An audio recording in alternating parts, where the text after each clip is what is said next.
every monastic. These are all part of the Chaityas, means Buddhist temple. This was the main temple. Landmark है, मतलब if you are in Rajgir start from here एकदम। और बहुत अच्छा जगह है, बहुत पीसफुल है। हम लोग भी बैठे हैं, फोटो वोटो ले रहे हैं। अगर किसी सभ्यता को मिटाना हो, वहाँ की संस्कृति को नष्ट करना हो, तो वहाँ की शिक्षा व्यवस्था को ध्वस्त कर दो। ऐसा ही कुछ हुआ था नालंदा विश्वविद्यालय के साथ। तो ये है मोनेस्ट्री नंबर 1 और ये मेरे पीछे जो देख रहे हो ये सब कमरे हैं स्टूडेंट के रहने के। ये देखो ये स्पेस है जहाँ पे स्टूडेंट इस कमरे में रोशनी के लिए दिया रखा करते थे। यहाँ पे आग लगी थी तो कहा जाता है कि यहाँ से कुछ जले हुए चावल मिले थे, जिससे अंदाजा लगाया गया है कि ये स्टोर रूम था। आज अगर ये विश्वविद्यालय उसी तरीके से चल रहा होता तो आज हमारा बिहार कहाँ होता, आज हमारा देश कहाँ होता, हम कहाँ होते। उनके सोने की जगह है, यहाँ पे वो लोग सोते थे। ये है सारिपुत्र स्तूपा, जो कि भगवान बुद्ध के प्रिय शिष्य सारिपुत्र के याद में बनाया गया था। गार्ड थे, वो पहला इंटरव्यू लेते थे स्टूडेंट का जो यहाँ पे एडमिशन के लिए आते थे। तो आप सोच सकते हो कि उस ज़माने में जो यहाँ पे गार्ड थे वो कितने पढ़े लिखे थे। देखो मेरा एक सब्सक्राइबर मिला है, क्या नाम है तुम्हारा? सूरज। सूरज, चलो मिलके अच्छा लगा। ठीक है, वीडियो देखना। सुनिए, आपका यूट्यूब आईडी क्या है? मेरा सुशांत सोनू। हम लोग सेल्फी करते हैं, वीडियो करते हैं, लेकिन अभी भी जो बाहर देश से स्टूडेंट आते हैं वो यहाँ की मिट्टी को ले जाते हैं और अपने घर में रखते हैं। सोचो कि कितना पावन भूमि है ये। कितना दूर स्टेशन से नालंदा खंडहर का डिस्टेंस कितना है? 4 किलोमीटर। 4 किलोमीटर। क्या चार्जेज है? स्टेशन से 15 रुपया चार्ज है और मोड़ पर से 10 रुपया चार्ज है। अच्छा।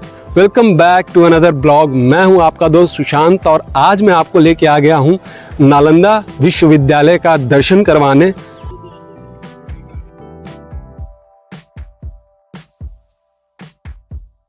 आज के ब्लॉग में हम जानेंगे कि कैसे एक फलता फूलता विश्वविद्यालय एक मानसिक क्रूरता के कारण चंद महीनों में एक खंडहर में तब्दील हो गया।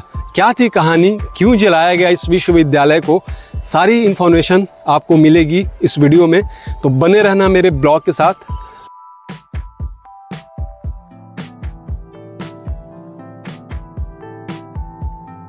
तो मेरे पीछे देख सकते हो ये है नालंदा खंडहर का मेन एंट्री गेट। यहाँ से हम एंट्री करते हैं, तो चलो अब हम यहाँ से एंट्री करते हैं। जैसे देख सकते हो मेरे पीछे बहुत सारे लोग एंट्री कर चुके हैं और टिकट की लाइन लगी हुई है यहाँ पे। तो आ जाओ चलते हैं। मेन गेट से एंटर करते ही सबसे पहले आपको दिखेगी टिकट काउंटर, जहां से आपको टिकट लेनी होती है। टिकट प्राइस है 40 rupees only for Indian citizen. Finally हम टिकट लेके यूनिवर्सिटी के अंदर इंटर कर चुके हैं। मेन गेट से इंटर करोगे आपको इस तरह की कुछ तस्वीर देखने को मिलेगी, जिसमें ये दर्शाया गया है कि कब और कैसे इस यूनिवर्सिटी की खुदाई हुई है। उसका सारा इंफॉर्मेशन इस तस्वीर के माध्यम से दिखाया गया है। इसको पढ़ के आप समझ सकते हो कि कब और कैसे इसकी खुदाई की गई थी, कितना मेहनत लगा था, कितने लोग लगे थे इसकी खुदाई में। तो वो सारा पिक्चर के माध्यम से दर्शाया गया है इसमें। इस बोर्ड पे दी गई इंफॉर्मेशन को पढ़ के आप इस यूनिवर्सिटी के बारे में जानकारी प्राप्त कर सकते हो। पहला मोनेस्ट्री मिला है मुझे, मोनेस्ट्री संख्या 5 नंबर मोनेस्ट्री। मेन गेट से इंटर करते ही हम पहुंचते हैं मोनेस्ट्री नंबर 5 में। मोनेस्ट्री यानी कि हॉस्टल, जहां पे छात्र रहकर पढ़ाई करते थे। इस यूनिवर्सिटी में टोटल 108 हॉस्टल थे, मगर खुदाई के बाद मात्र हमें 11 हॉस्टल ही प्राप्त हुए हैं।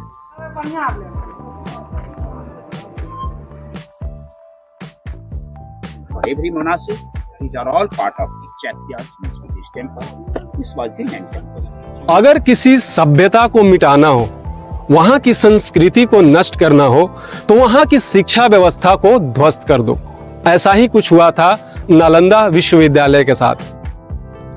आज जिसे हम नालंदा का खंडहर कहते हैं, किसी जमाने में ये विश्वविद्यालय पूरी दुनिया की इकलौती आवासीय विश्वविद्यालय हुआ करती थी, जहां पर छात्र शिक्षक के साथ एक छत के नीचे रहकर शिक्षा ग्रहण करते थे। आज जिस खंडहर को देखने के लिए पूरी दुनिया से लोग आते हैं, किसी जमाने में इस विश्वविद्यालय में पढ़ने के लिए पूरी दुनिया से स्टूडेंट आया करते थे। इस विश्वविद्यालय में पढ़ना हर एक स्टूडेंट का सपना हुआ करता था। तो अब हम मोनेस्ट्री नंबर 5 से निकल के मोनेस्ट्री नंबर 1 में जा रहे हैं। मोनेस्ट्री नंबर 1 11 मोनेस्ट्रियों में सबसे महत्वपूर्ण है, क्योंकि खनन प्रक्रिया के दौरान सबसे पहले मोनेस्ट्री नंबर 1 ही प्राप्त हुई थी। मोनेस्ट्री नंबर 1 में आप बाकी मोनेस्ट्रियों से ज्यादा चीजें एक्सप्लोर कर सकते हो। तो अब मैं एंटर कर रहा हूँ मोनेस्ट्री नंबर 1 में, और ये बहुत ही इम्पोर्टेंट मोनेस्ट्री है, क्योंकि खनन प्रक्रिया के दौरान सबसे पहले यही मिला था। तो इस तरह का कुछ स्ट्रक्चर है इसका। ये हॉस्टल का मेन दरवाज़ा होता था। यहाँ पे लकड़ी का बड़ा सा दरवाज़ा होता था, और उसको लॉक करने के लिए दोनों साइड में स्पेस बनाया गया है। तो समझ सकते हो आप कि इतना बड़ा दरवाज़ा होता था हॉस्टल का। और देखो, हॉस्टल के दोनों साइड इस तरह के स्पेस बने हुए हैं, जहाँ पे बुद्ध मूर्ति हुआ करती थी। तो हर हॉस्टल के दोनों साइड एक बुद्ध मूर्ति होती थी। यहाँ पे हॉस्टल का दरवाज़ा होता था, ये लॉकिंग सिस्टम था, और हम इसमें ऐसे इंटर करते थे। मोनेस्ट्री नंबर 1 में जैसे ही आप इंटर करते हो तो ये देख सकते हो आप, ये है। आप सबसे पहले आपको देखने को मिलता है कि इस हॉस्टल में वॉशरूम कैसा हुआ करता था। ये देखो, ये है यहाँ का वॉशरूम, और आप डिज़ाइन देख सकते हो। वॉशरूम से पानी को ड्रेन होने के लिए ये नाली बनाई हुई है, देख सकते हो। यहाँ से पानी ड्रेन होके बाहर निकल जाती है। ये सेकंड वॉशरूम है, इसका गेट आगे से है, बट अंदर से भी अटैचमेंट है, ये देख सकते हो। तो इधर से भी वॉशरूम में जाया जा सकता था। तो ये है मोनेस्ट्री नंबर 1, और ये मेरे पीछे जो देख रहे हो ये सब कमरे हैं, स्टूडेंट के रहने के कमरे हैं। ये हॉस्टल का पार्ट है, ये मतलब एक हॉस्टल ही है जिसमें स्टूडेंट और टीचर साथ में रहते थे। अभी जो मेरे पीछे रूम देख रहे हो ये सभी रूम स्टूडेंट के हैं, और इस कैंपस में एक जो टीचर का रूम है वो आगे मैं आपको दिखाऊंगा। चलो लेके चलता हूँ। तो ये देखो, ये सब कमरे हैं, छोटे बड़े कमरे होते थे जहाँ पे स्टूडेंट रहते थे। ऊपर का जो भी छत था वो अब है नहीं। और आपको एक चीज़ दिखाना चाहता हूँ। आप ये ब्लैक दाग देख रहे हो ना, आप ध्यान से देखोगे आपको जो ईंटें हैं वो ब्लैक दिख रही होगी। तो ये ब्लैक जो ईंटें हैं वो जलने का निशान है। 6 महीने तक जब ये यूनिवर्सिटी जल रही थी तो जलने के बाद इसका जो कलर था वो ब्लैक हो चुका था। और अभी भी आप देख सकते हो ईंट ब्लैक अभी भी है, जो कि देखो इस तरह से टूट रही है। तो कालापन लगभग जा चुका है, लेकिन कुछ कुछ जगह अभी भी वो ब्लैकनेस है। वो ये दर्शाती है कि जलने के बाद ये पूरी यूनिवर्सिटी थी वो ब्लैक हो चुकी थी। और फिलहाल देखो अब क्या हालत हो चुका है। ईंटें टूट के देखो, ऐसे ईंटें ऊपर से टूट के गिर रहे हैं, और जंगल जैसा माहौल हो चुका है इस कमरे का। तो कभी यहाँ पे देश दुनिया के विद्वान स्टूडेंट रह के पढ़ाई किया करते थे। आज उस जगह का क्या हाल है आप देख सकते हो। चलो और आगे चलते हैं। ये देखो, ये है सीनियर स्टूडेंट का रूम। अब जूनियर स्टूडेंट और सीनियर स्टूडेंट के रूम में थोड़ा सा डिफरेंस होता था। कमरे का साइज़ था वो इतना ही था, बट एक डिफरेंस था। जो सीनियर स्टूडेंट होते थे उनके रूम में एक छोटा सा मेडिटेशन के लिए स्पेस बना होता था, जैसे कि इस रूम में बना हुआ है। मैं आपको दिखाऊंगा। इस कॉर्नर पे एक छोटा सा मेडिटेशन रूम होता था जहाँ पे स्टूडेंट अंदर जाके मेडिटेशन कर सकते थे। ये जो आप स्पेस देख रहे हो ये सीनियर स्टूडेंट के रूम में होते थे, और ये उनके मेडिटेशन के लिए अलग में स्पेस दिया गया था। रूम में ही अटैच था, वो अंदर में जाके मेडिटेशन करते थे। तो ये देखो, ये स्पेस है जहाँ पे स्टूडेंट इस कमरे में रोशनी के लिए दिया रखा करते थे। और आपको बता दूं कि इस कैंपस में जो भी रोशनी के लिए दिए जलाए जाते थे वो घी के दिए जलाए जाते थे। घी के दिए से ही इस पूरे कैंपस में लाइट का इस्तेमाल किया जाता था। तो चलो अब मैं आपको टीचर का रूम दिखाता हूँ कि टीचर और स्टूडेंट साथ में रहते थे, बट टीचर के रूम और स्टूडेंट का रूम दोनों में डिफरेंस होता था। तो ये जो रूम मैं आपको दिखा रहा हूँ ये टीचर का रूम हुआ करता था। तो देखो मैं दिखाता हूँ आपको, फिलहाल एक झलक ये देख लो आप। ये टीचर का रूम है। टीचर का जो रूम था वह स्टूडेंट के रूम से थोड़ा बड़ा होता था, और देखो उनके सोने के लिए इस तरह के बेड बने होते थे। और जब आप स्टूडेंट के रूम में जाओगे तो वहाँ पे कोई बेड नहीं होता था, स्टूडेंट नीचे बिछा के सोते थे। बट टीचर के रूम में आप देखो सोने के लिए इस तरह के स्पेस बने हुए हैं जहाँ पे टीचर सोते थे। और कमरा थोड़ा सा बड़ा आपको दिख रहा होगा।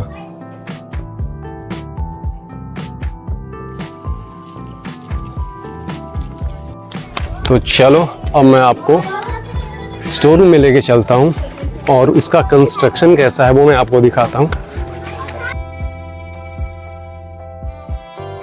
तो ये है स्टोर रूम, आप देख सकते हो।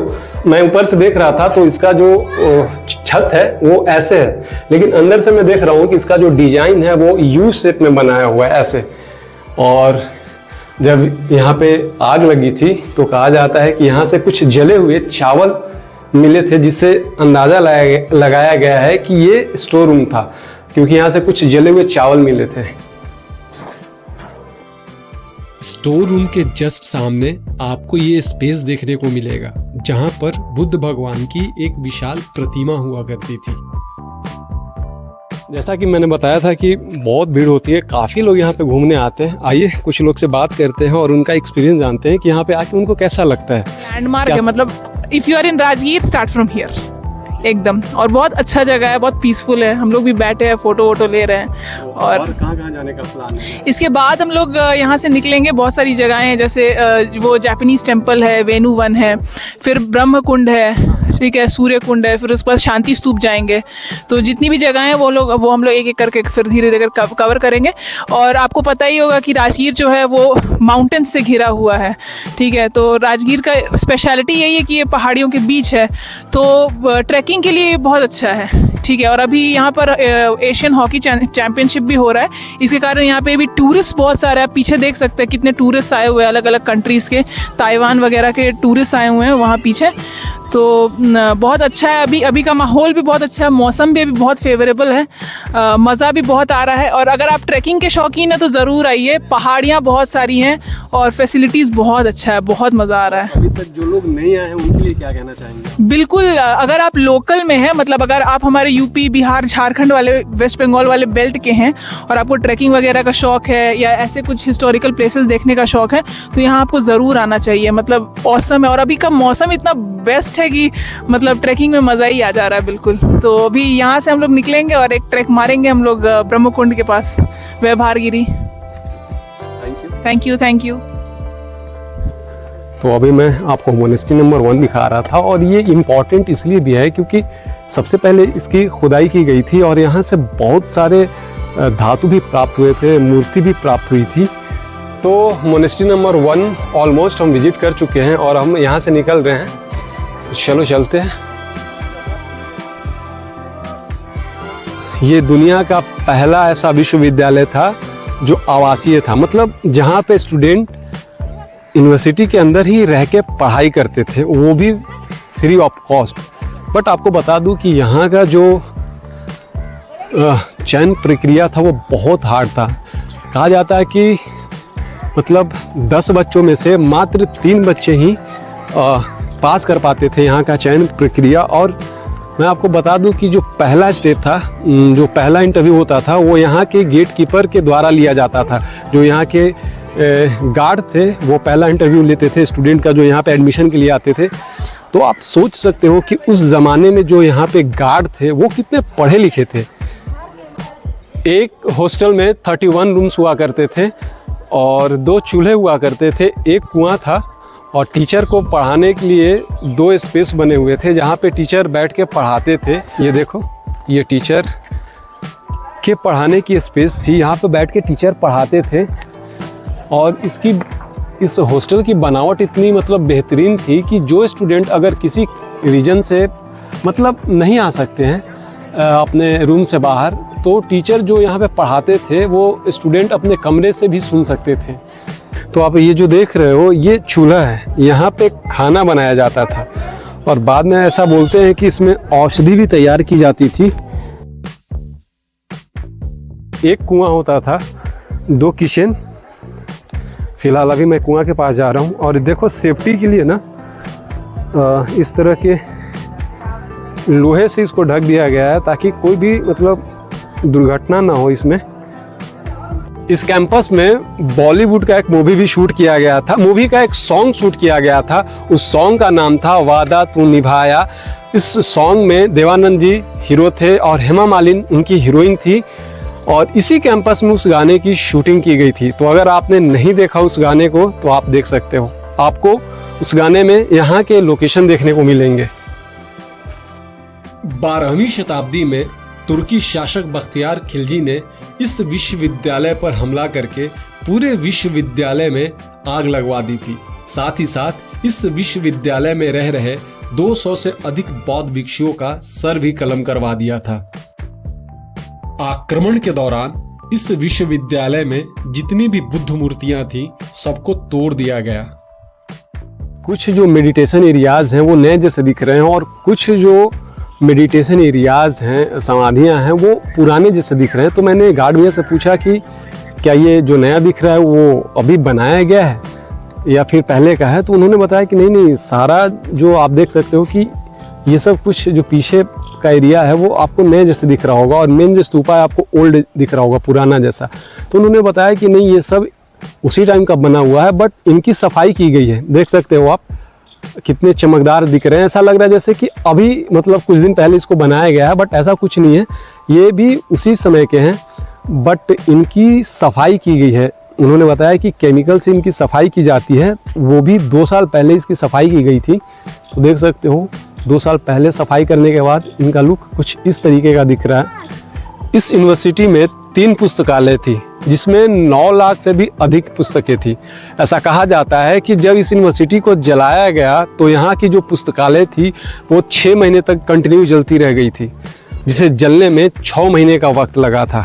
तो आप सोच सकते हो कि कितना बड़ा नुकसान है बिहार के लिए, हमारे देश के लिए। आज अगर ये विश्वविद्यालय उसी तरीके से चल रहा होता तो आज हमारा बिहार कहाँ होता, आज हमारा देश कहाँ होता, हम कहाँ होते।